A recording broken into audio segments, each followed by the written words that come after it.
प्रिय विद्यार्थियों, आज राजनीति विज्ञान की द्वितीय वर्ष की कक्षा में हम भारतीय राजनीतिक व्यवस्था इंडियन पॉलिटिकल सिस्टम को आरंभ करें। पिछले कालांश में मैंने आपको प्रथम प्रश्न पत्र के बारे में बतलाया था।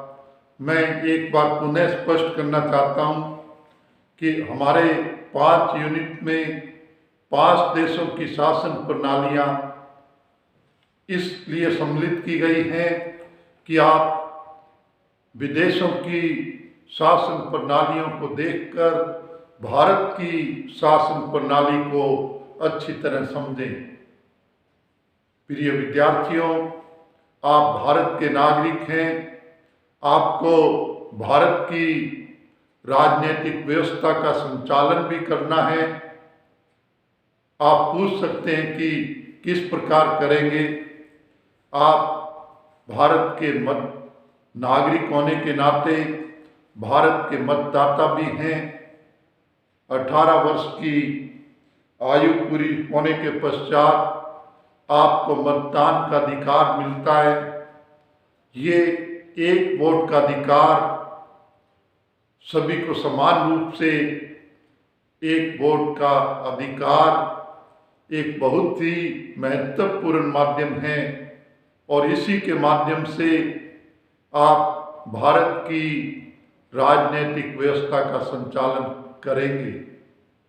5 वर्ष में एक बार अवसर आता है जब आप इसके माध्यम से देश को दिशा प्रदान करते हैं। तो अतः आप इस निर्णय को अच्छी तरह संपादित करें, विवेकपूर्ण तरीके से संचालित करें। इसी के लिए राजनीति विज्ञान का अध्यापन है और इसी उद्देश्य से आपका ध्यान प्रमुख देशों की शासन प्रणालियों के माध्यम से भारत की राजनीतिक व्यवस्था को समझाना है और उसका आपको आने वाले कल को विवेकपूर्ण संचालित करने का उद्देश्य है। तो इस क्रम में हमारी जो प्रथम यूनिट है उसमें हम भारतीय संविधान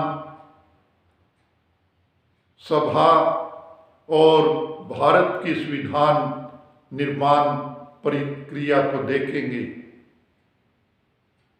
प्रिय विद्यार्थियों, यहाँ पर जो भारत का संवैधानिक विकास है उसको भी हम दृष्टिगत रखते हुए हम भारत के संविधान निर्माण को समझें।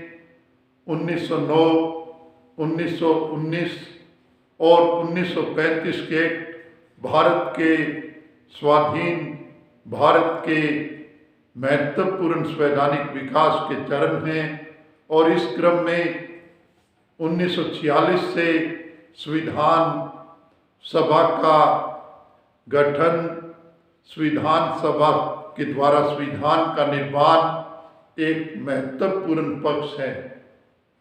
इस पूरे पक्ष को आपने समझना है। मैं तो बस इतना कहना चाहता हूँ कि देश के स्वाधीनता आंदोलन में बहुत से लोगों ने अपना जीवन अर्पित किया, बलिदान दिए। वे भावी भारत की, आज़ाद भारत की एक सपना देखते थे, एक कल्पना करते थे। उसे भावी भारत कैसा हो जिसे आप लोगों ने संचालित करना है, उसे उन्होंने संविधान के माध्यम से दिशा देने का प्रयास किया है। यहाँ पर उल्लेखनीय है कि संविधान निर्माण एक आदर्श पक्ष है।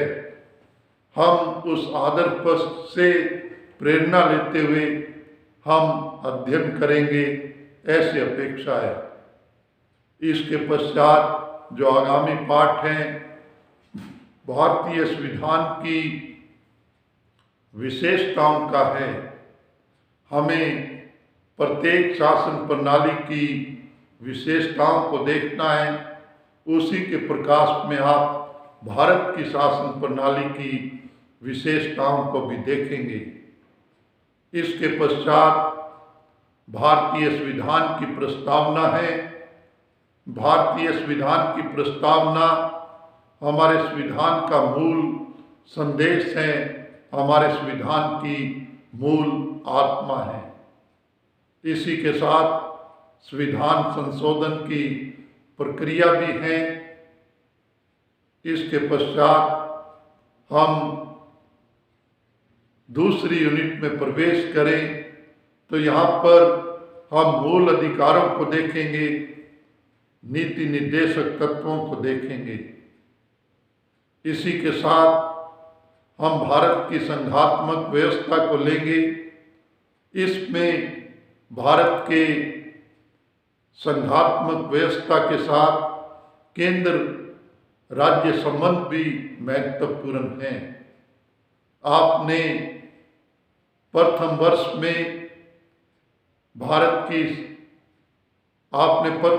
में संघात्मक व्यवस्था और एकात्मक व्यवस्था को देखा, यानी किस प्रकार संघात्मक व्यवस्था कार्य करती है और किस प्रकार एकात्मक व्यवस्था कार्य करती है। अब प्रथम वर्ष का अध्ययन सैद्धांतिक था। द्वितीय वर्ष में व्यवहारिक अध्ययन करना है। संयुक्त राज्य अमेरिका जो संघात्मक व्यवस्था का सर्वश्रेष्ठ उदाहरण है, और जो शेष देश हैं उनमें क्या संघात्मक व्यवस्था है अथवा एकात्मक व्यवस्था, इसको देखते हुए हम भारत की संघात्मक व्यवस्था और केंद्र राज्य संबंधों को समझेंगे। इसके पश्चात भारत की कार्यपालिका का वर्णन आता है। आगामी यूनिट में हमारी भारत सरकार, संघ सरकार के 3 भाग हैं, कार्यपालिका, व्यवस्थापिका और न्यायपालिका। इसमें भारत के राष्ट्रपति भारत की प्रधान कार्यपालिका हैं और वे संसदीय शासन प्रणाली के कारण नाम मात्र की कार्यपालिका माने जाते हैं। प्रधानमंत्री के नेतृत्व में मंत्रिमंडल वास्तविक कार्यपालिका है। हमें राष्ट्रपति का निर्वाचन भी देखना है, राष्ट्रपति की निर्वाचन प्रणाली देखनी है और इसके पश्चात संसद का वर्णन आता है।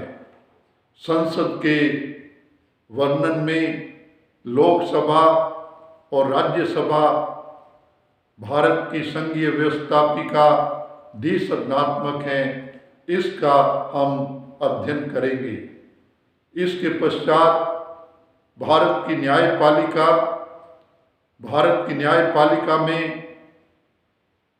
में सर्वोच्च न्यायालय का संगठन और भारत में जो न्यायिक पुनरावलोकन की शक्ति है उसको हम भली भांति समझना है।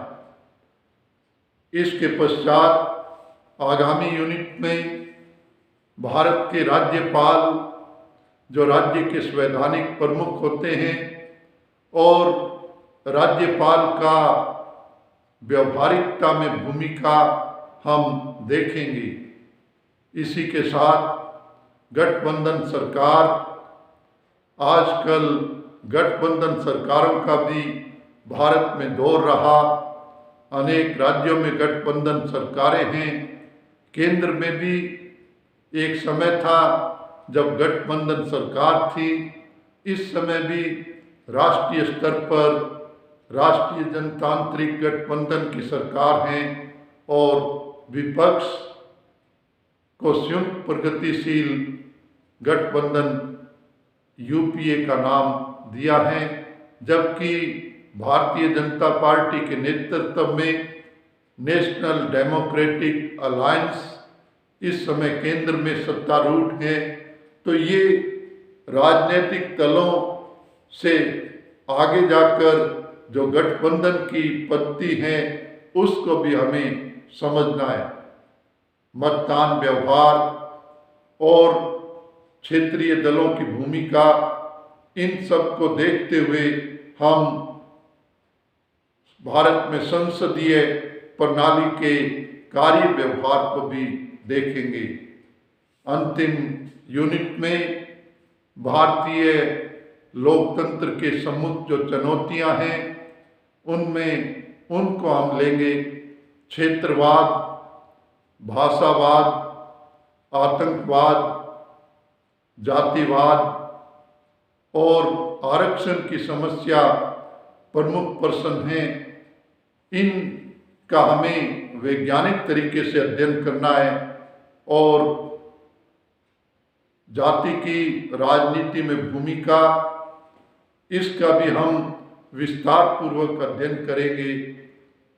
आरक्षण की व्यवस्था जो सामाजिक न्याय के उद्देश्य से स्थापित है उसके हम विभिन्न पक्षों का अध्ययन करेंगे। ये हमारे द्वितीय वर्ष के पाठ्यक्रम में भारतीय राजनीतिक व्यवस्था के अंतर्गत पढ़ने के लिए कुछ प्रमुख बिंदु हैं। मैं एक बार फिर कहना चाहता हूँ कि यहाँ पर हमारा उद्देश्य एक आदर्श भावना से जिस भारतीय राजनीतिक व्यवस्था को स्थापित किया है उसे आप समझें, ताकि भविष्य में उसका भली भांति आप लोग संचालन कर सकें।